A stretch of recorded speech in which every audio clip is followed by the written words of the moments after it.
What's happening, people? Some of y'all just see me on Nita the Diva show. Be sure to subscribe to her channel.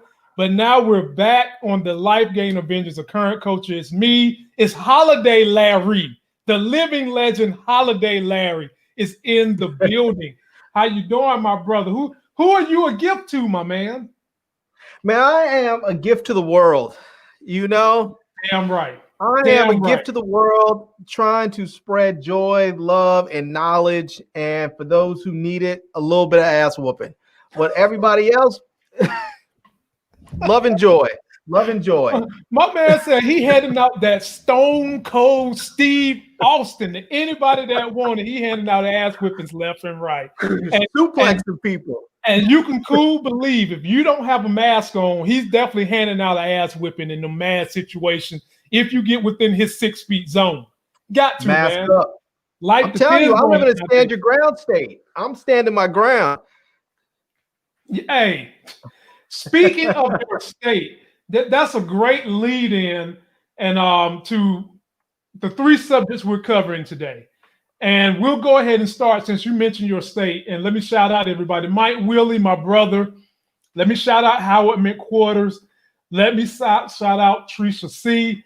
I sent a couple of my people some emails today about some hot stocks. And I sent them a little late.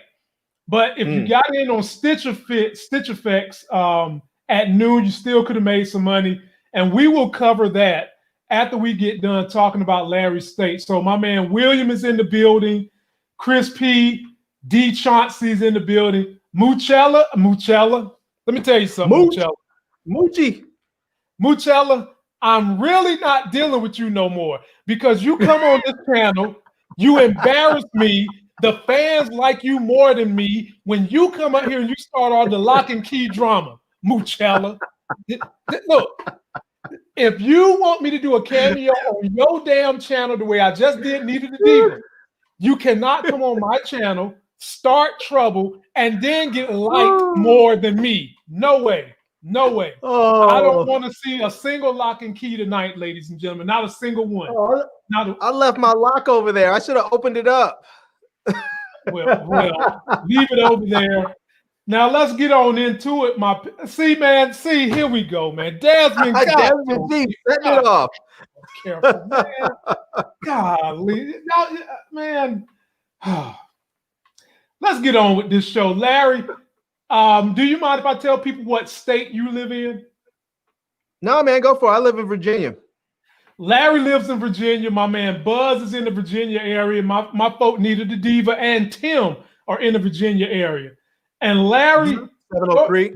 Your state could be about to make history. And let me go ahead and get into this story. Take a look at this first, then we're going to break this down. A Democratic delegate files paperwork to run what could be a history-making campaign to become Virginia's first woman governor. State delegate Jennifer Carroll Foy would also be the first African-American female governor in the United States. She is an attorney and two-term member of the House of Delegates. She was among the first women to graduate from the traditionally all-male Virginia Military Institute. She has not made an official announcement yet, her chief of staff saying she is focusing on the ongoing pandemic and the state's response. Yeah, so man. Let me show this to the people. So right now, the current governor is this guy right here, Ralph Northam.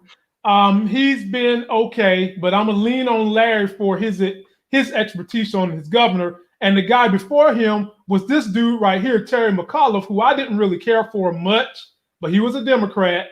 And he is also running again. And so to give you guys context about this young woman right here, now, she's got a lot going for herself. Now, for Larry's taste, she's a little too chunky, but for me, I'm good with it. Her background is this. Ladies and gentlemen, look at that background. Virginia Military Academy, first woman. Then she goes on to Virginia State. Then she goes on to Thomas Jefferson School of Law. And this is what she believes in. Healthcare. She voted to pass Medicare expansion. Women's rights. She's all in that. Criminal justice. She's an advocate of getting rid of this pay-to-play bail. And I'm with her on that one. Labor Foy has been an advocate for paid family and medical leave for all workers.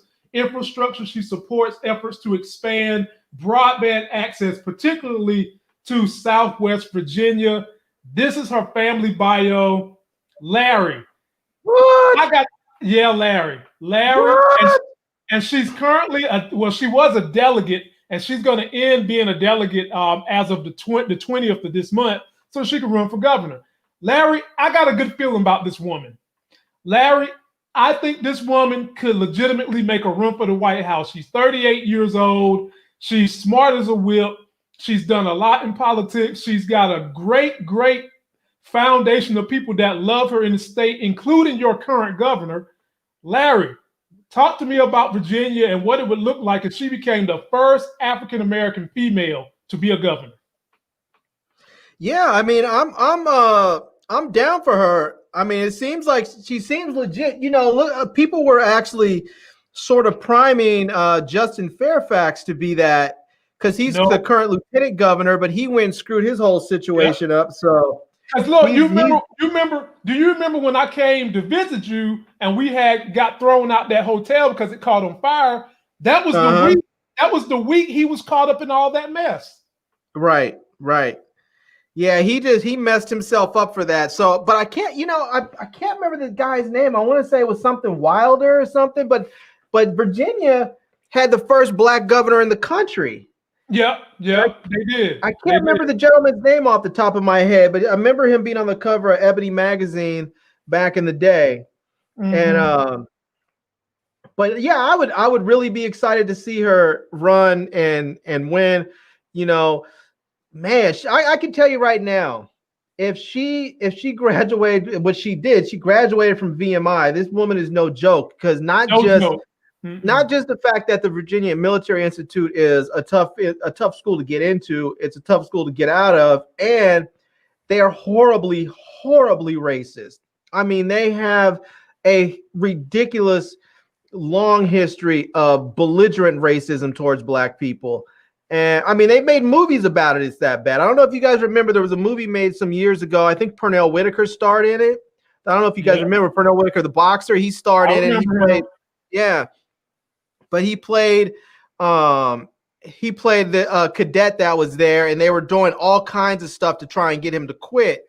And so William Richardson Sr. said, Douglas Wilder, that's it. So, but it was about the racism at VMI, and so if she made it through, man, big ups to her. Big ups to her. That is, I mean, I'm down for it. She looks legit, and I don't think there's going to be any. I don't think there's going to be any scandals like Justin Fairfax had, because Justin Fairfax, I mean, this dude was primed for the White House. They were talking about running him for governor, and the thing is about Virginia.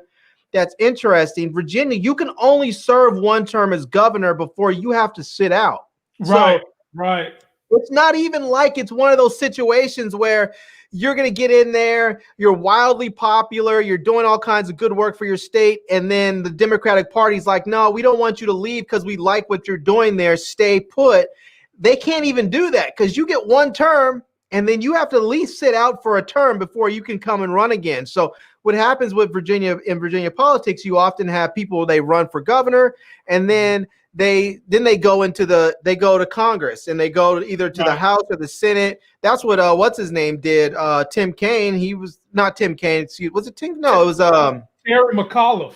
Yeah, McAuliffe. He left, went over to Congress. A lot of people do that, or some people go to the private sector, but most people, they go and they run for office elsewhere. And so I can see her being perfectly primed for this. If she gets in there, she runs, she wins, she's set up nicely for a presidential bid.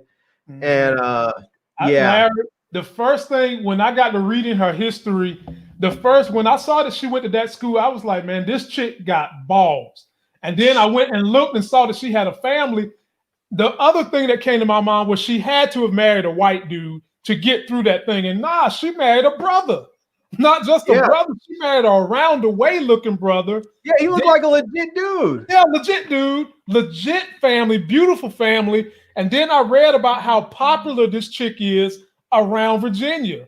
And Virginia, even though it tends to go blue, Virginia is probably a microcosm of what the U.S. really is, what the constitutions of people really are in America. Most people lean blue, but you got a lot of people that are red. That's Virginia.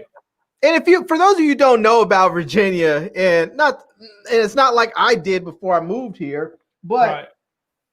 Virginia, this is the way Virginia works. You have Northern Virginia, which is where I live. Northern Virginia is just outside of DC. Northern Virginia borders DC. And in fact, they gave up the way DC actually worked is they gave up part of Virginia and then a part of Maryland to form the District of Columbia. A large part of what is DC now used to be Virginia. And it was a big fight, ladies and gentlemen. I watched Aerial America. If you love history of this country, check out Aerial America. Yeah, it's on the Smithsonian Channel, which I used to work for as a producer. So check them out. Good people over there doing great work. But Virginia, Northern Virginia is a very, very, very wealthy area. I mean, there are a ton of people over here with a lot of money because you have all these politicians, you have all these lobbyists, you have all the defense contractors, you have all these people here with a crap ton of money. And what happens is all the wealthy people live in Northern Virginia. The rest of Virginia is not nearly as populated, and they don't have nearly as much money. In fact, if we did not have Northern Virginia, Virginia would pretty much be a poverty state, but it's not because of all of the wealth in Northern Virginia. But what happens is when you have wealth and when you have people who are educated, you also have people who are very Democratic leaning. They're very blue leaning. And that's why, and that is what's happened because a big bulk of the population is here in Northern Virginia. So, but you still have the rest of Virginia that is very, very red because a lot of Virginia is rural. They have a lot of farms and some ranches, and it's still once you get down south more, it's a very southern-ish state, I mean, once you get down south, if you come to Northern Virginia, people don't sound like they really have accents.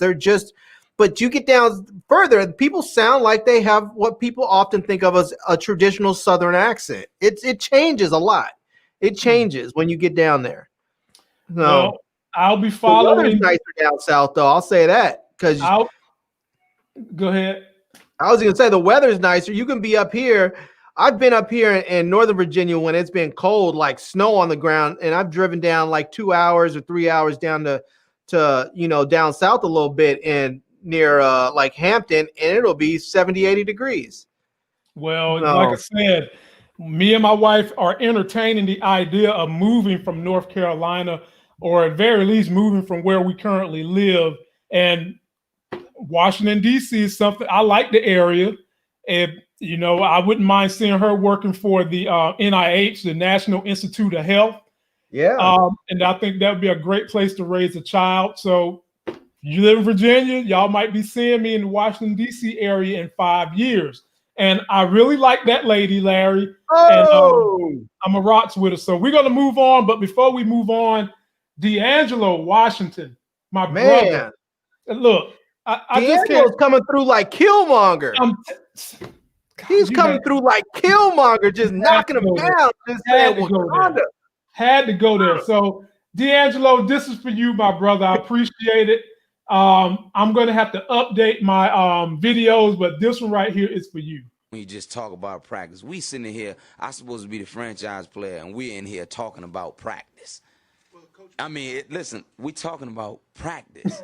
Not a game, not a game, not a game. We talking about practice. Not a game. We talking about practice, man. I mean, how silly is that, man? We're talking about practice. Practice? We're talking about practice, man. We're talking about practice. We're talking about practice. We ain't talking about the game. We're talking about practice, man. So a native of super chats. Native of Virginia, speaking of which, coming through, and because my man D'Angelo Washington came through, he ain't practicing. He doing the damn thing. He ain't practicing. Super chats. Super chatting, and I appreciate that, homie. Super chats. And so now we've got one more subject I want to cover before we get into all the craziness on power and some of the expectations. And I've got fan comments tonight. Now, if you don't cover this subject, because we didn't really discuss, because we got on here right before we logged in, right before we went on. So if you don't talk about this subject, I'm gonna have to bring it up and ask you what you think about it. So let's see what you got first. Well, the next one for me is I can't do these shows without giving people their life gains financially. And this particular subject is definitely about stocks and the things I'm investing in, trying to show some people. So today, I guess we'll start with Doordash. So today, Doordash, ladies and gentlemen, they broke my heart, man. Went IPO today, and I was telling people, don't buy it. I'm not a fan of Doordash. I'm not a fan of that business model, and I was encouraging people not to buy it. And so let me show you what happened with Doordash. Let me scroll on down here on my list. These private IPOs are killing me, man. Exactly. See, Larry knows exactly where I'm going with Doordash. So, ladies and gentlemen, this is Doordash, right? The private IPO price for Doordash was 102. So if you got in with private money, you got it for 102. But the minute they launched it for retail investors, that bitch went up to like, what was 182? Somewhere, let's see, it went on. It was 163.81. That's when it went live. Yeah. Ladies and gentlemen, no. I don't know when Doordash is going to ever turn a profit. I can't see a profit coming with Doordash anytime soon. A lot of people sold a lot of stock today. The NASDAQ went completely red, and a lot of people sold stock, and I'm assuming they pumped it into Doordash. And ladies and gentlemen, they said one of their private investors was SoftBank. SoftBank walked away with $5 billion, ladies and gentlemen. Whenever they have these IPOs and they put up the private equity price, and then you see the price shoot up, just wait. Don't even buy it. Because all that's happening is everybody that got in on the private equity price is just taking all the retailers' money. So I mean, you can get in early if you get, like, when they have those things, if you get in at like the moment it goes live and then you sell it like about an hour or two later, you can make some good money because it's gonna shoot up and then it's gonna drop and then it's gonna start to level out. It didn't do that with this one, Larry. This one, the minute it started trading, went to 182, and it stayed, the highest it maxed out was 191, and then 2 hours later, it dropped down to 179. Yeah. You know, and we've got well, that's what I mean. If you would have got in at 163 right at opening, if you would have got in right at 163 when it went live, you could have sold it when it got up to that 192 or something and then got out, and you could have made some money. It didn't open at 163. It opened at 183. I thought it said, no, it opened at 163. No. No, go back. It came in at 180 something. 163 it opened.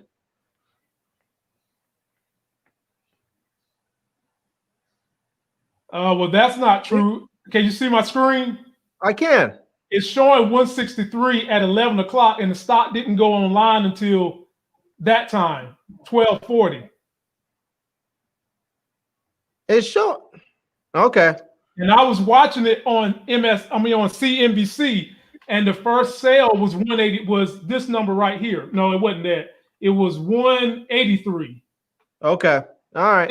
And I was disappointed because I was hoping to get in on it, but they were talking about they're supposed to start trading at like $75 a share, and and at $100 and some dollars, I was like, that was way more than I wanted to spend on that. Because all the stuff that you have been talking about with Doordash, it still holds true. They haven't made a profit. They don't know when they're going to make a profit. The surge of sales that they've had, and over the last 8 months or so during the pandemic, they have already said they don't believe they can sustain that because eventually their vaccine's going to come and restaurants are going to open back up and people are going to go back out to eat. So Exactly. they're not sure when they're going to make a profit or if they will. You know, they're gonna have to diversify their business model. They're gonna have to. I heard behind closed doors they're trying to partner up with an autonomous driving SPAC. If they do that, that might work out for them. But just as the business model is right now, nah. And one last thing I want to show people, Larry, for those of you that want to know about two hot stocks that I did mention to Larry, and I mentioned to all my email and Instagram people. I did some homework on these two stocks on the bottom: Liquidity Services and Stitch Effect. So let me jump on in here. And I bought them today. I bought 100 shares today of both. And this is Stitch Effects. And I bought in at $52.23 a share. You see, I made $405 today. And I'm probably going to get out maybe tomorrow. But the foundation of this stock is red hot. It's great. The numbers are great. This is one you can buy and hold long term. And the other one, I'm even bigger on that one for a long-term hold because the numbers on this other one is better, even though the stock is not as expensive. Liquidity Services. Let me click on this one, then we'll be done with this. Okay, here we go. So Liquidity Services. I jumped in on them today at $15.22, and I've made $57 today. And you see they went up a little bit. But if you just look at what they've done in the last week, they went up 6. Last month, they went up 6. 3 months, they've gone up 8. You see they are a slow burn of income to be made, ladies and gentlemen. And they're resurging because they work with e-commerce solutions and they work about kind of like fintech, basically a financial solution for online businesses. And we know that is going to continue to grow. That's not going to stop. Every time you think about somebody on YouTube, think about their pipeline. They're probably doing online business, online funding with someone. And this is a company that's going to be in that area. So those are my stock recommendations for you all to get involved with this week. And the only options I did, these 3 calls right here. I got Riot, blockchain, I got Stamps, and I did a Tesla call. And I'm going to win all of them because Tesla had my account at 190,000. And then their ass going to tank this afternoon and brought it back down $9,000. So goodbye. But those are my recommendations for the people out there that's following us and keeping up with the stocks and the options and everything that's coming out that's going to be brand new. Jump on it, my people. Make that money. So one thing that's going to be interesting, I'm curious to see what's going to happen in the market with Facebook, because I don't know if you heard, but this afternoon a federal court said that Facebook was guilty of anti-competitive behaviors, and they said that their ruling is that Facebook is going to have to be broken up. Now I don't know what that's going to look like, but I'm sure it's going to get dragged on through an appeal. It's probably going to have to go to the Supreme Court. But I mean, if they're gonna have to break up Facebook, I mean, they already, because when you think about some of the Facebook's larger properties, you have Instagram, you have WhatsApp,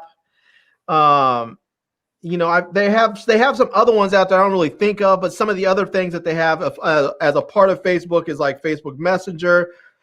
Those are ones that we often see in the consumer space in the front. But they have all of their other services for advertising that we often don't see because most of us don't advertise with Facebook, but they have all of that as well. It's huge. Facebook is huge, man. And I'm just curious about what it's going to look like after the fact.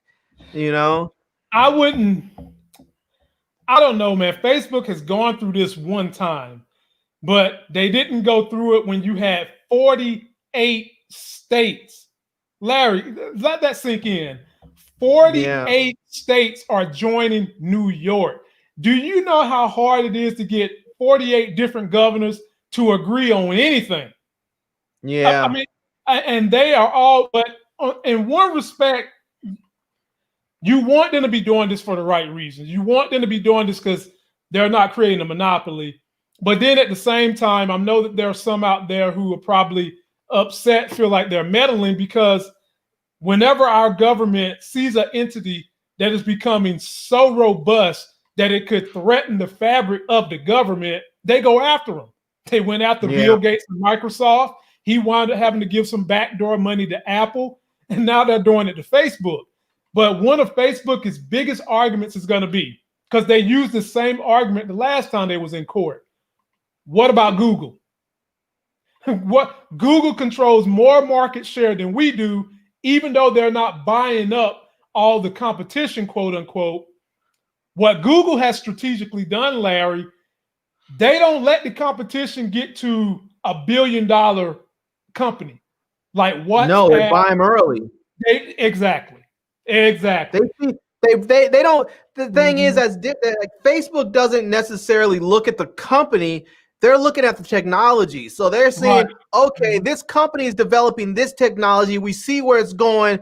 We're just going to buy the company so that we own all the technology. That way, no one can come out and say, oh, they're controlling the market because they're not allowing us to grow. No, Google owns all the doggone technology because they bought it all. You know? Yeah. So we'll follow that. From what I've seen, history following Facebook stock, if you guys are following Facebook stock, when this kind of news hits, Google was smart too, though, because Google went and changed. Google went and started they started Alphabet and used that as a way, as sort of a buffer zone between their other companies, between Google, between YouTube, between I forgot what the other one was, but there was a couple of different ones that they went ahead and did that. So that the people at Google have been smart. I'm sure they probably went and hired some former, U.S. attorneys that did anti-competitive stuff and anti whatever the phrase is. I'm sure they went and hired those folks because they have been extraordinarily smart in staying off the radar of the federal government. Mm-hmm. Well, not to mention they have a ton of contracts with the federal government, which probably doesn't hurt. Yeah, we'll see. We'll follow it. All right, ladies and gentlemen, it's time. It's power time. We've got audience reactions, plus we got a story I want to cover. The first story I want to cover deals with a subscriber who hit me up dealing with 2-Bit, and I'm going to set his theory up by showing you this. I've never known you to play for mistrial. You always play to win. Paula, don't worry. I promise you, we will get the verdict we should. This is the right jury. I know what I'm doing. Besides, I don't know nothing anyway. That's bullshit. You know everything. I'm sorry. Who are you again? You know who I am, nigga. I'm Black motherfucking Santa Claus, and I'm about to give you the gift of the century. Ladies and gentlemen, this is not my theory. This is my folk Ron's theory. There was a conversation Method Man was having with Paula. It was basically pillow talk. When he was talking about his relatives, he said he had a brother that was doing time. Shout out to my man Ron. He wants to know, could it be that Meth McClain is 2-Bit's brother, which is why he highlighted, you know me, N-word, and why he told Paula that I got a brother that's locked up. Larry, could you see that? Could you see that being Meth's brother, 2-Bit?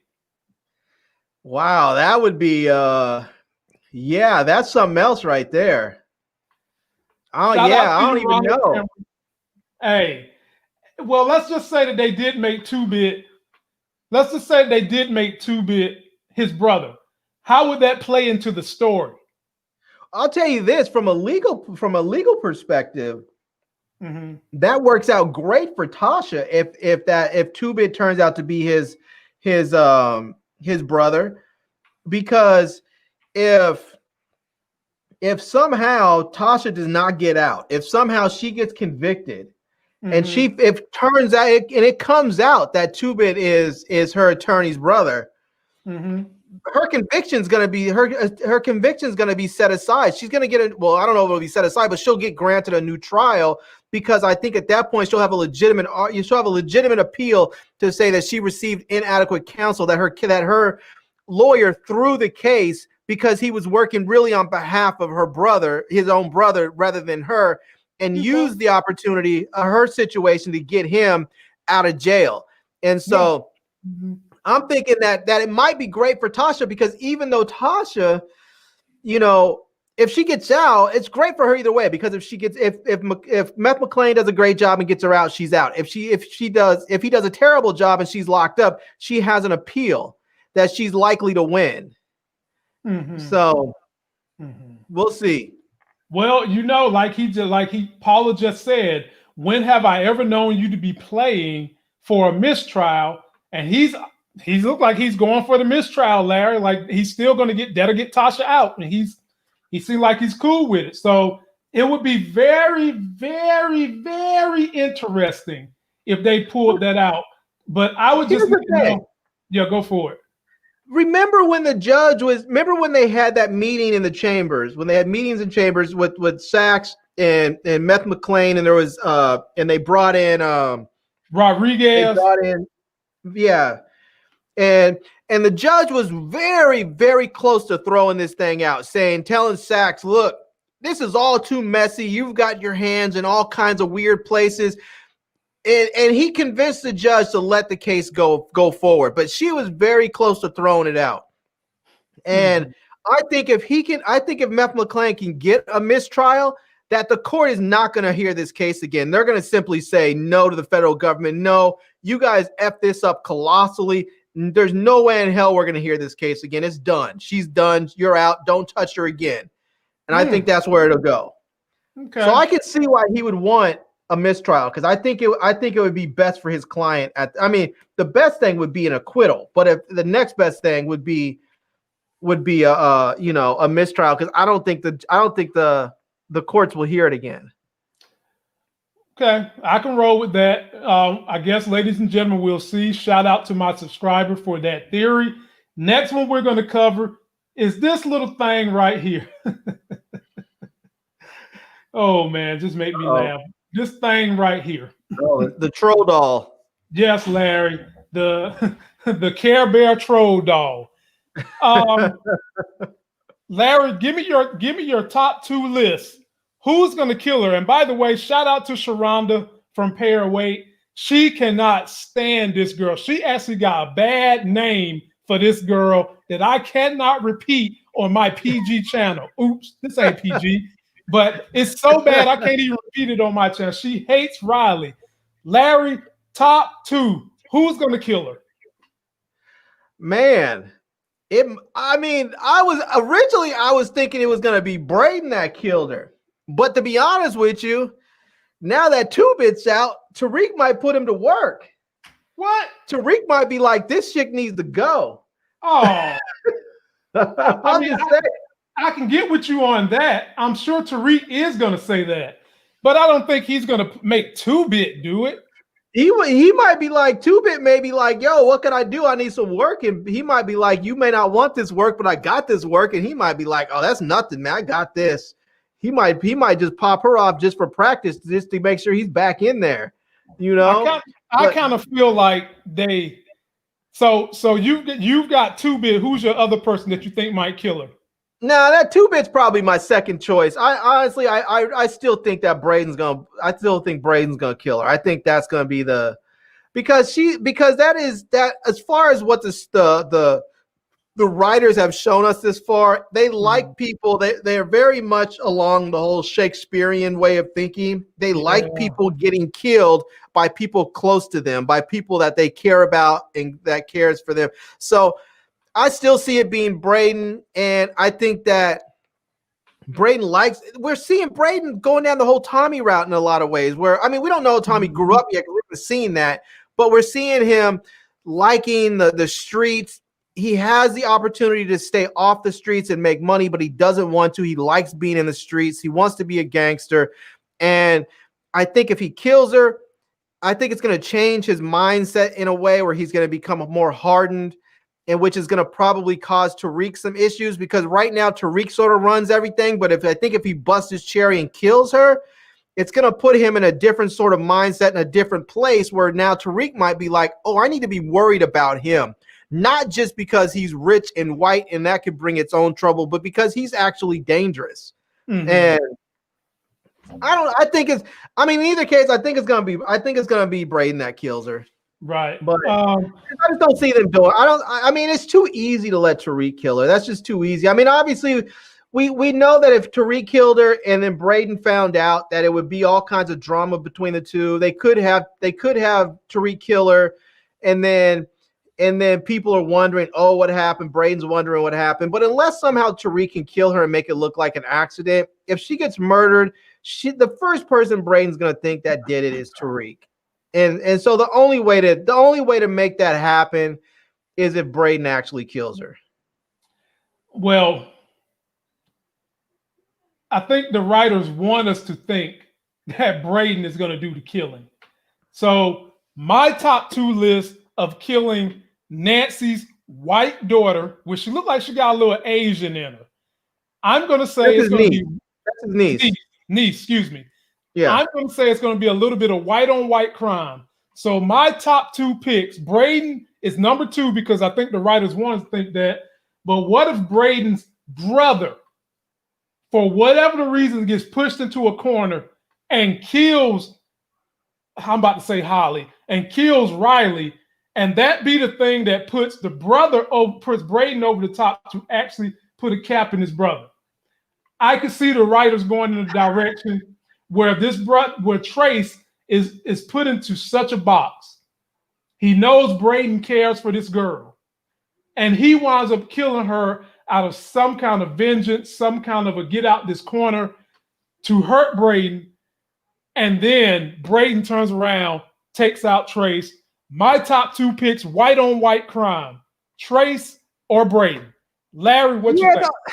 The only way that I could think that Trace would kill her is if for some reason she was gonna, like, if she was basically gonna have Braden go down. If it looked like she was the only thing that was about to take Braden down, then I can see Trace maybe killing her. Mm-hmm. And then telling Braden, look, this is what was going to happen. It would be a situation similar to what happened with Tasha and Lala, where she killed her, not because she wanted to, but because it needed to get done. And Tommy, it was like she didn't want it, Tommy didn't want it to be true, but he knew that what Tasha did was the right thing. But I mean, he was still upset. He was still reeling from the fact that he had to take out Holly. Now he found this new chick and he's with her. He's happy, but he knew that it needed to get done. So in the same way, I think the only way Trace would kill her is if he knew that it was going to take his brother down. I'm sure that Trace gives 2 lickety splits about Tariq, but he does love his brother. And so I don't see him letting his brother go down. Just like Braden was ready to jump out there on the streets with those dudes. He was like, look, I know you're up here, made us do this stuff. You have a gun on me. And he was still ready to jump out the car and be like, no, I don't care what you say. That's my brother. No one gets to put their hands on my brother but me, And so, I mean, I feel like Trace is probably going to be the same way, especially because Braden is his little brother. And it's just naturally he's going to be protective of his little brother. Nah. So I mean, this is where I can see a problem coming in, is that if Trace has to take out Troll Doll, what's her name, Riley, and Trace at that point might be to Braden like, look, you're done with this. You're done. We're done. Both of us, we are done with this shit. We are going on the straight and narrow. And now you may have a problem because maybe Braden doesn't want to go on the straight and narrow, and maybe Tariq is like, nah, I'm not done with you guys yet. Okay. And so that could be a problem in itself, but it could be Trace, but that would be a stretch. It would be a stretch. Hey man, we like stretching over here. We like stretching like we in damn yoga class. We like hot yoga stretching. That's what we do over here. We stretch it out, baby. We stretch it out. Don't get confused, people. Salt and sugar look just alike. But if you pull out 2 bowls and put it outside, the answer is only going to go to one of them. And that's the one we're going to. Trace and Braden. 2 barrels of white fine powder. One of them salt, one of them sugar. And I'm thinking on this one, the salt is going to be Trace. Woo. Ronald Cameron said Trace might get killed for having loose lips and for stealing drugs. I don't think Trace has loose lips. I mean, he stole the drugs, no doubt, but I don't think he thought about he was stealing drugs from some drug dealer, like a dude like Kane. I think he thought he was just taking stuff from his brother, from his little brother. And even though technically that's still stealing, yes, I know. It's different when you take something from your brother, like, nah, I got you. You know, me and my brother do that all the time. If I go to his house, he knows to check my suitcase before I leave because I'm gonna get him for a pair of Jordans. I'm gonna get him for some hoodie that he has. I'm getting him for something. And when he comes here, I know that by the time he gets to the airport, he's gonna send me a picture wearing something that he got me for. I think that's just the way brothers are. They get you for stuff. And I think Braden, I think Trace just did that with Braden. And because when you can see, even when he went over there, he didn't think it was that big of a deal. He went over there sort of laughing it off, like, whatever, man. It was probably a few $1,000s worth of party favors. And I bet you if it wasn't that big of a deal, if it hadn't blown up like it would, Trace probably would have been like, whatever, man. Here's a couple G, go buy some more stuff. You know, if it really had been a big deal to Braden, he probably would have been like, just go buy some more. Because even when he came in, he said, no, I just took him. Me and my buddies had a good time. We went and partied and had fun. He didn't think it was anything big. Well, his ass thinking something big now because he got that ass turned inside out by Kane the same way Drew got his ass turned inside out by Everett. And I bet you he won't be stealing no more drugs from his brother. I agree. He's not. He's going to look at his brother entirely different now, But I still believe that when push comes to shove, he would be protective of his brother, including, I don't think he has loose lips, but I think now is a dangerous part for Tariq because now that Trace knows what they're into, if push comes to shove and it looks like that Braden might go down, Trace will throw Tariq under the bus in a heartbeat to protect his brother. And so I'm thinking that if I'm Tariq, the only way that you're able to sort of protect yourself and insulate yourself from that a little bit is to get Trace in on it so that he gets his hands dirty as well. That way he can't just say, I'm going to go snitch and run it and turn you in. But then you're getting yourself even deeper in with them. And I mean, in some instance, I really think with Tariq, he needs to sort of start to distance himself from both of those guys, but he can't with Braden because Braden is loving this shit. Braden's not going to let it go. Plus, he trusts Braden. He trusts Braden. He don't trust his brother, but he trusts Braden. The only way you're going to fix that is you're just going to have to kill him. That's the only way it's going to work. It's the only way it's going to work. Graduate him. Let him just do it. Tell him to take 20 classes and let Tariq do somebody else's homework. He's already taken 20 credits and then doing all Zeke's work. He might as well do somebody else's work too. All right, ladies and gentlemen, next fan comment. And I just want to know who's doing all these study guides. Who the hell's doing? Because they're giving out real study guides with the drugs. Where are these study guides coming from? I mean, haven't you heard of Kinko's? You can just go print up a bunch of them at Kinko's. I know, but somebody has to actually make the study guides. These are study guides for classes at this particular school. It's not like someone just said, here's a fake book report on Shakespeare's whatever play. These are study guides for particular classes that are being offered during this particular semester at this school. Who's doing all the study guides? I'm saying you could just probably get the study guide from the professor, then you could run your ass to Kinko's and just give out study guides. What kind of professors you had? My professors gave out a study guide. Our professors gave us a syllabus and they were like, nah, you're on your own. You want a study guide, you need to create it. No. My professor did not want me going in there and putting somebody's ventilator setting on the wrong thing. She gave us, I guess you could say it was a syllabus, but it was a study guide. It had finer points that you had to then yourself go and read up the extra material. So I guess in essence, it was a syllabus, but it was more so of a study guide too. Because But those seem like, I understand what you're saying. Like you go to class and your professor may give you a packet and say, this is what we're working on this week.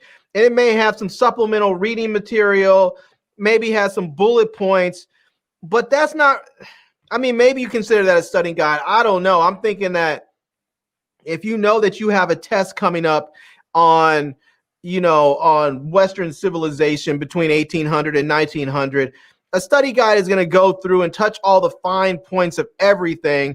Whereas your professor may say, we're going to have a test on Western civilization between 1800 and 1900 or whatever, and read all of it and be ready. Whereas a study guide will tell you what the professor has done in the past or what's likely going to be on there because of what are the most significant points and all that other stuff. So I want to know who's creating these study guides. Maybe Stern's husband is creating a study guide. That dude seems like a dummy. He seems like he knows how to keep Stearns happy, and that's about it. Hey, that's all he needs. Stern's a billionaire. Hell, man, he's about to get killed because Stearns is gonna find out he's running that side business with Tariq, and Stearns is gonna have that kid killed. Something gonna happen to him. And that kid's running around probably thinking, oh, I'm young and hot, and Stearns loves me. Nah, Stearns recognizes you're young and hot for him, and then when he needs to get rid of you, he's gonna get rid of you, and he's gonna find somebody else who's young and hot. Yeah, I mean that's how those white dudes replace them. When they get past age 40, time to change them out for a new blondie. All right, here we go. Here's another fan theory. Check this one out. This was from Dion Simpson. Tommy's going to come back and have 2-Bit and Kane work with him. You see that happening, Larry? Can you picture that? I mean, I don't want to say Three Stooges because they're not stooges at all. But you've got 3 people who at one point in time was a hothead. Tommy, Kane, and 2-Bit. I can see 2-Bit taking orders from Tommy because we've already seen that. But could you see Kane taking orders from Tommy? Because Tommy's going to be the leader in that crew. I could in this instance, in this respect, because if you think about Tommy's going to be coming back from California, there's a lot of cartel activity out there in LA and California in general. So if Tommy comes back and he's like, yo, I got a direct connect with the cartels, and he basically becomes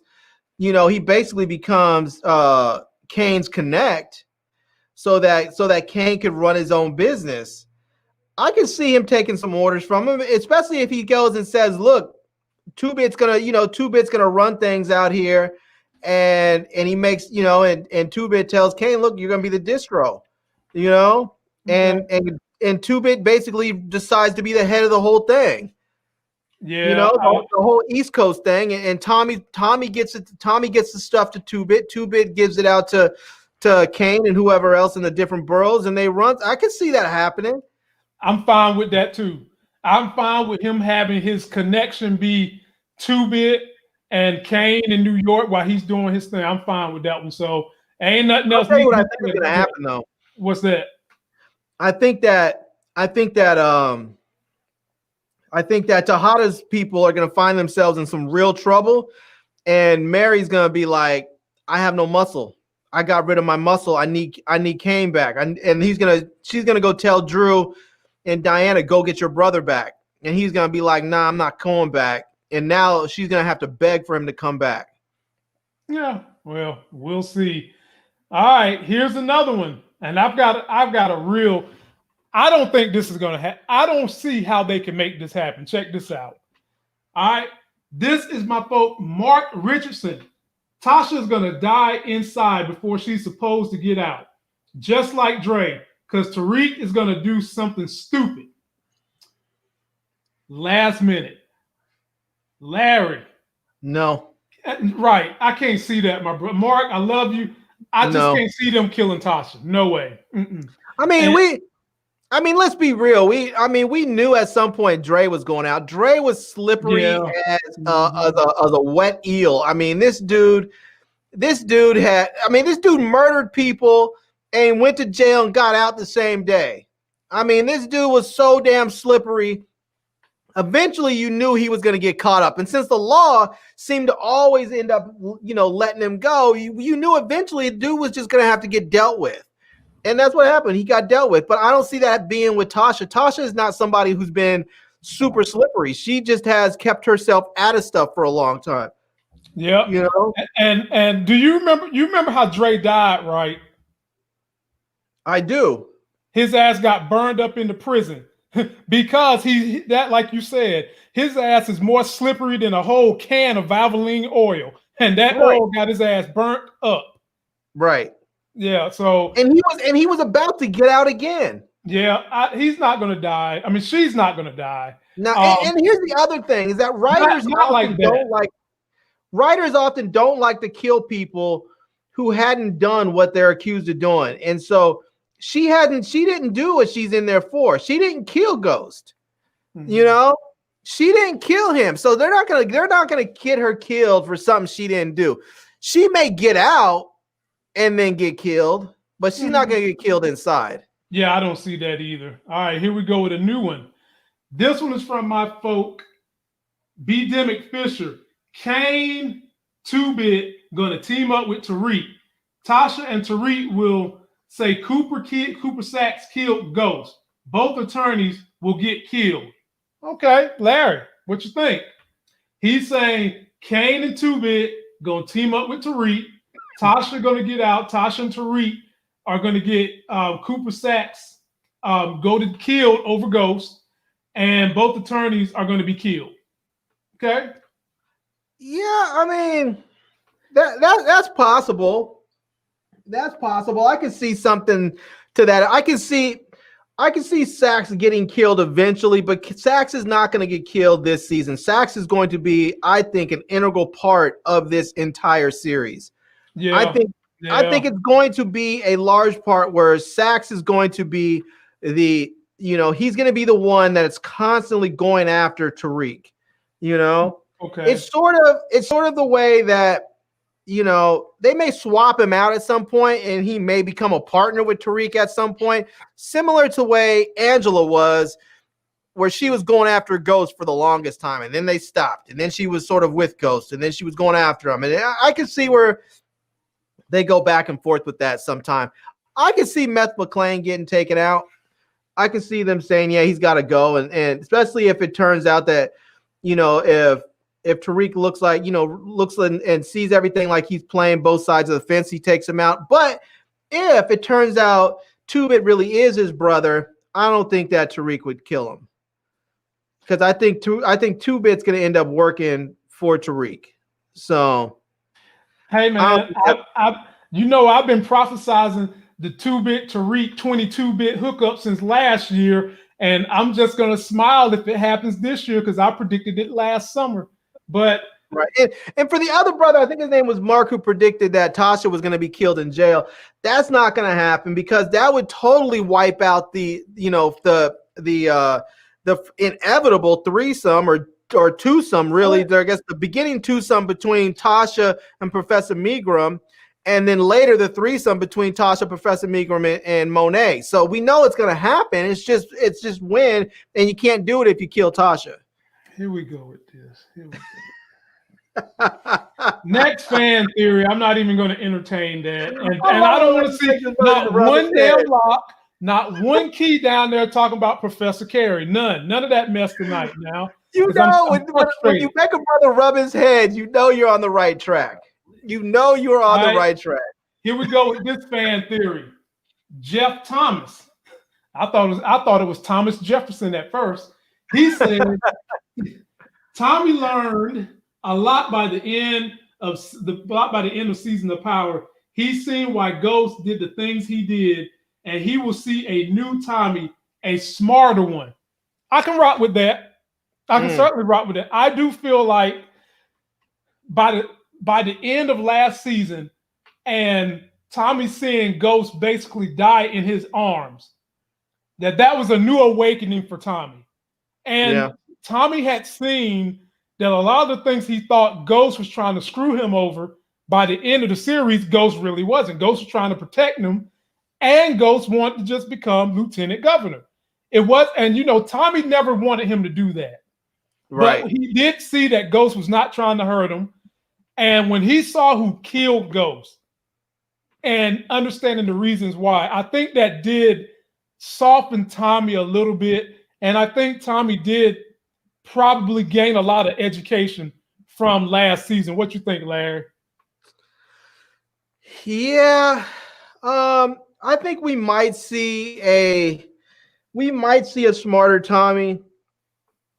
I'm not sure what that's gonna mean though, because I think after watching his best friend get murdered by his own son, I think it's gonna make Tommy a much more vicious, but maybe much more calculated person. So Okay. I think he's gonna be.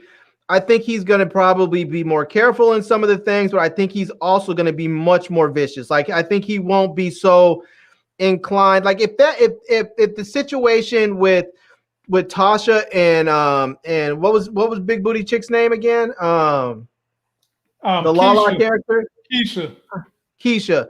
If the Tasha and Keisha situation had happened after, had happened now, like it had happened after he had seen Ghost get killed, I think he just would have killed Tasha. I think he just would have been much more vicious. He might have been more calculating, so he might have set Tasha up, but I think he just would have killed her, wouldn't have thought twice about it. But I think we may see more of that now. I think we may see him being more, he might be more dangerous than he was before, but in a different way, because in the past he was much more likely to just kill you and quickly and have to deal with the consequences later. Whereas now I think he might be much smarter about it. But he's still going to kill you. Let me respond to my girl Tressa C. She's saying, let me put her thing up here. A lot has happened that should have changed Tommy, and he was unchanged. Yes, but the one thing that never happened was his brother Ghost died. That was the one thing that never happened. And seeing your brother die, because they had a bromance going on, and he has lost that bromance, that's something that can change people. I think that'll change him. I mean, I feel where she's coming from. Tommy killed his own daddy.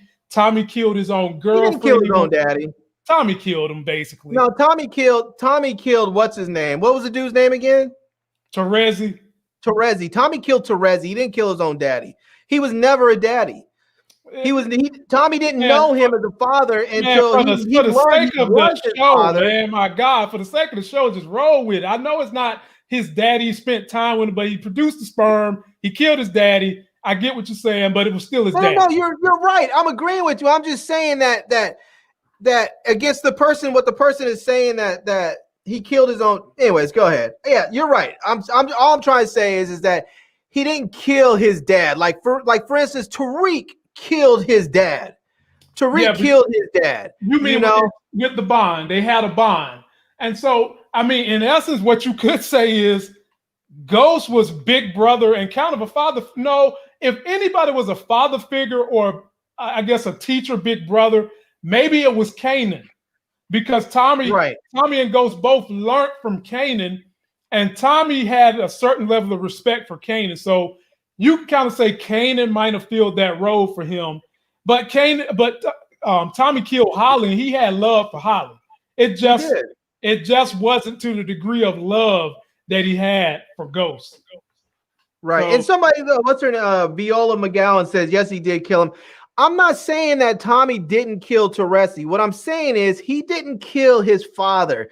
Terezi wasn't a father to Tommy. He may have been his biological. Tommy may have learned that this man had provided the sperm as Lamont said a few moments ago, but he didn't kill his father because Terezi was never a father to him. So when he killed it, I think it's a different sort of thing to kill someone that has, and I've never killed a parent, so I don't know, but I think it's different when you kill someone who is an actual parent, someone you have known your entire life and you are bonded to them as a parent versus just killing somebody else, And Terezi in that moment was just somebody else. He was someone who came into his life for a little while. He was close to him for a little while because of who he was biologically. And then he got killed. He was taken out. And that was that, Last one, and I don't think this is going to happen, but this is the rumor.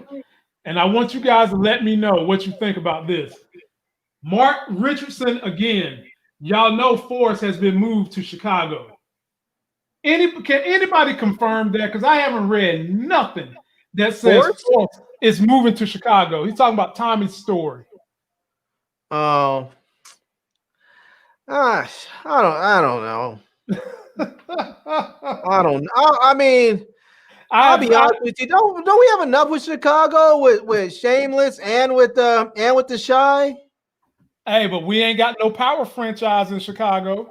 I mean, honestly, I would rather see power, and I'd rather see power in LA, New Orleans, maybe Texas. I don't want to. I'll be honest. Chicago has enough issues. We don't need any more. We don't need any more heat on Chicago. Okay. Nita the Diva said it's still based in LA, but they are shooting it in Chicago. Okay. Yeah. LA should feel disrespected. That's Tinseltown out there. They should feel disrespected. Yeah. Philly's so close to. Philly's so close to New York, but I mean, I guess it could happen because there are some big cities that are very different culturally, that aren't far from New York. I mean, you have New York, then right next door in Jersey, you have Camden and Newark, and then you have Philly, and then you have Damn, I'm crying. Baltimore and DC. Latricia C says she wants power in Louisiana. Y'all already got what's that show? Sugar, Queen Sugar. Y'all already got that. And Queen Sugar not like power though. Queen Sugar's a sad sap show. Yeah, but I mean, you got a show, man. We're gonna have power in every major metropolitan in the United States. Hell, have power Raleigh, North Carolina. Let me get up in the joint. Let me go in for one episode, get shot in the eye, and call it a day. You know what I'm saying? Let's have power Raleigh, North Carolina. Hell, let's have power Washington, D.C. And let Larry get up there and finally get his Ramona moment. Can you just imagine if they're up there and they decide to move power to New Orleans, and the first thing that we see in the opening scene is Tommy up there at a bounce club having a drink while some people are up there dancing in slow motion to bounce music, or you see him out in the street. What do they call that when they have the band out there playing? Everybody does that step. There's something step they do in the streets when they have the band playing and people are marching in the streets, and he's up there marching in the streets with folks with that rolling through the Treme. Man, hey, I'm all about them moving power to New Orleans. That would be dope. Hey man, look, we've already said we want to see them do a power crossover with P Valley or Hightown. Now I'm there for that. I would love to see a P Valley crossover and with power. Oh my God.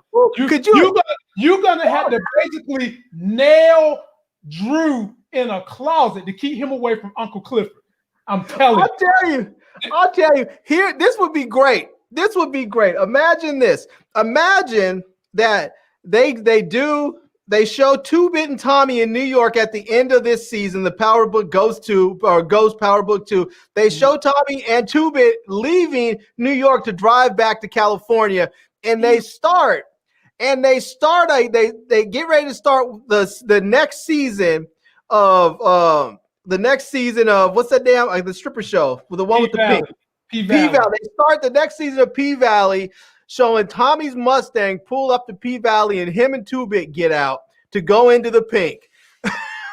Boy, because they stopped there on their way to LA. That would be the joint right there. Well, ladies and gentlemen, we about to get out of here. Let me put this up at Trisha C. Now, see, I've been thinking Trisha C is a saint. This girl does that. Louisiana is the easiest place to get rid of the bodies. Oh my God, man, they got them gators. They got them gators in all that swamp area out there. She knows. I'm through. I'm through with her. I better watch what I say to her because she know how to get rid of some damn bodies. And I love all my 205 pounds. So no. Oh man. Well, boy, folks, we out of here on that one. Larry, what Jacoby said it's called second line dancing. That's right. You could be out there. They can open up the scene with Tommy's second line dancing through the Treme as he's out there or he could be up there leaned up against his Mustang, watching people roll by the block while they're second line dancing, and then he's got his business come up. People roll up to him saying, "Hey, what's up, man? What's up?" and he's got his business up and running. I see it. I like what do they call it? Force in New Orleans. Mike Willie said, God, y'all off the chain, man. My fault, Mike Willie said Little Murder would kill Drew if he rolled up in there and tried to get on Uncle Clifford. Yeah, he would. He'd probably create a new hole in that boy. Oh, my Lord. Oh, man. I'm out of here, man. Larry, get us out of here. Give the people a word until we see them on Friday. Yeah, you guys.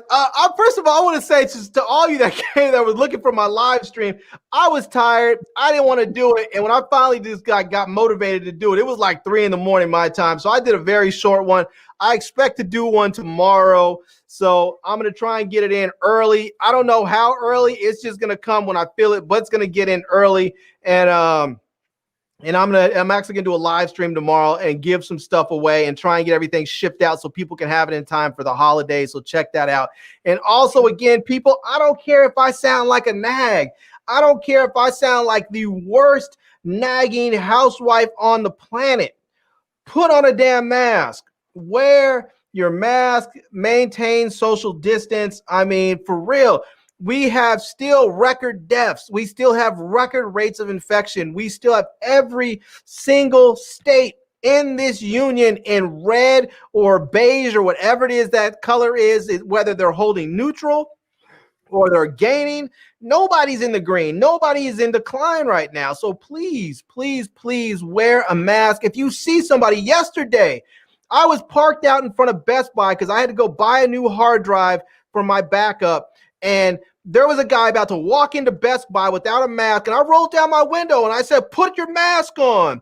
And dude looked at me. He tried to mean mug me, and then he realized when I didn't break eye contact with him, I was like, "Don't try and alpha male me, motherfucker. I will get out of this damn car, knock you on your head, put a mask on you." And then he looked at me and he looked all sheepish and put his head down and put his mask on. I was like, dude, there's nothing gangster about not wearing a mask. You don't get any props being like, "I ain't afraid of no COVID. I'm afraid of no COVID. I'm not wearing no sneaker. I'm a G. I don't need to wear no mask." Nah, that's a bitch mode when you won't wear a mask.